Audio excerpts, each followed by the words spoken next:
దుబ్బాల మండలము శివపురం గ్రామము పెద్దమ్మ ఆలయ టెంపుల్ ఇట్లా మమ్మల్ని చాలా భయపెడుతున్నారు. నిన్న నేను లేను, మా అన్నని నైట్ టైం వచ్చి సారు ఎస్ఐ సారు ఇట్లా కాల్ నుంచి చాలా వరెస్ట్గా మాట్లాడతాడంట. అడ్డం వస్తే ఒక 50 మందిని తెచ్చి ఉండిలు పగలగొట్టుకొని పోతామంటున్నారంట. ఈ పోలీసు వాళ్ళే సెక్యూరిటీ ఉండేది పోయి ఇంత అన్యాయంగా మాట్లాడేదేమో మాకేం అర్థం కావడం లేదు. ఇదే ఎస్ఐ ఇప్పుడు విజయ్ కుమార్ సారే అన్నాడంట.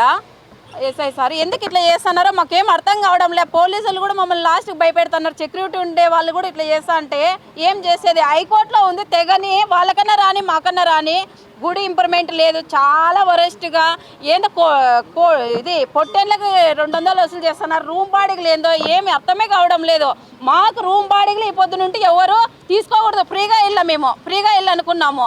రూములు మా అండర్లో కావాలా. ఇది ఎవరన్నా రాని మేమైతే ఇడిసాము. ఫ్రీగా వచ్చిన భక్తులకు ఫ్రీగా వెళ్ళాను. 1000 రూపాయలు 1500 వసూలు చేస్తున్నాడంట రవి అని ఇట్లా చేస్తున్నాడు. ఇది బాలే చాలా అన్యాయము. తీసుకొని పోతున్నాడు, ఇంటికి తీసుకుపోతున్నాడా, ప్రభుత్వానికి ఇస్తున్నాడా ఏం అర్థం కావడం లేదు. ఎవరంటే చూసుకొని మా గుడికి ఎవరంటే చూసుకొని ఇంత మమ్మల్ని ఇబ్బంది పెడుతున్నారు. మమ్మల్ని నోరెత్తన్నారు. డబ్బులు ఏం చేస్తున్నారు? ఉండి డబ్బులు తీసుకొని అంటే మీకు చెప్పల్లా మేము అంటున్నారు. మేము పూర్వం నుండి మా పెద్దల నుండి మేము ఎంతో కష్టపడి అభివృద్ధి చేసుకుని గుడి మమ్మల్ని చాలా ఇబ్బంది పెడుతున్నారు. ఎందుకు చేస్తున్నారో ఏమో అర్థమే కావడం లేదు. పోలీసులు ఏమంటారు? మీరు ఇవన్నీ పట్టించుకోకూడదు, మీరు చెప్పకూడదు. పేపర్ ఉంది అంటారు. అంటే పేపర్ అంటారు మమ్మల్ని. వాళ్ళ దగ్గర కూడా పేపర్ లేదు, హైకోర్టులో ఉంది.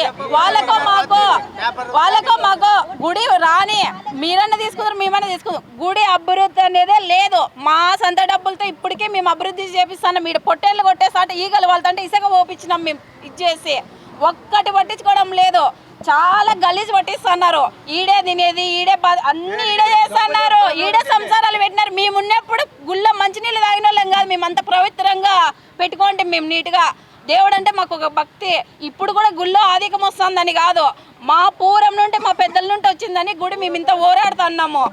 ఇంత అన్నయ్య మాకెందుకు చేస్తున్నారో అర్థం కావడం లేదు. ఎందుకు గుడి పైన పట్టినారో పోలీస్ డిపార్ట్మెంట్ ఎందుకో ఇక్కడ చేస్తానేది ఏమో. ఎవరైనా కానీ 12 వస్తే సాయంకాలానికి వెళ్ళిపోవాలి ఇంట్లోకి. ఈడే సంసారాలు, ఈడే అంత చాలా గలీజ్. ఈ అన్నయ్య మేము ఓడ్చుకోము. ఈ పొద్దునుంటే ఏదో సింగనమాలకు వాళ్ళంటే ఆఫీస్లో కూర్చోవాలంటే మేము మాట్లాడేదంట. మేము సింగనమాలకు రాము. మా గుడిలోనే పంచాయత్ తెగల్లా. మేము ఎక్కడికి కదిలేదే లేదు. ఏదైనా కానీ ఈ పొద్దు ఏదో ఒకటి తెగల్లా. ఈ గుడి అయితే రూములు అయితే బాడీలకి లేదు, బాడీకి ఇవ్వము మేము. వాళ్ళు బాడీలు అంటాక చాలా చేస్తాం. మా ఎండర్కి రాళ్ళకు ఈ పొద్దు రూములో ఖాయము పగల్లేంగి మా ఎండర్లో పెట్టుకొని వచ్చిన భక్తులకు ఫ్రీగా ఇస్తాము. అవి భక్తులు కట్టించినవి, ఎవరైనా డబ్బులు పెట్టి కట్టినవి కాదు. ఏదన్నా కానీ మేము పొలాలు అమ్మి ఇంత చేసే అభివృద్ధి ఈ వంతలు గుడి మీద పడినారు డబ్బులు అమ్మాయి. అది అర్థం కావడం లేదు. చాలా అవినీతికి పాల్పడుతున్నారు. పోలీసులు మమ్మల్ని ఉండి పగలగొట్టుకొని తీసుకొని పోతాడంట. మేము ఛాలెంజ్ చేస్తున్నారు.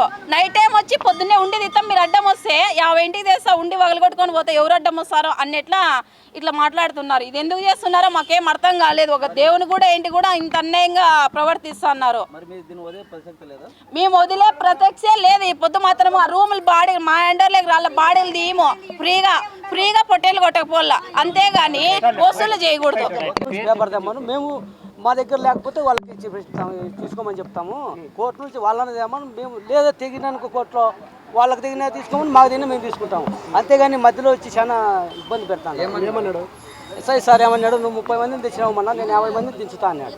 50 మందిని దించుతా అన్నాడు. 50 మంది దించి తీస్తా అన్నాడు. ఏమన్నది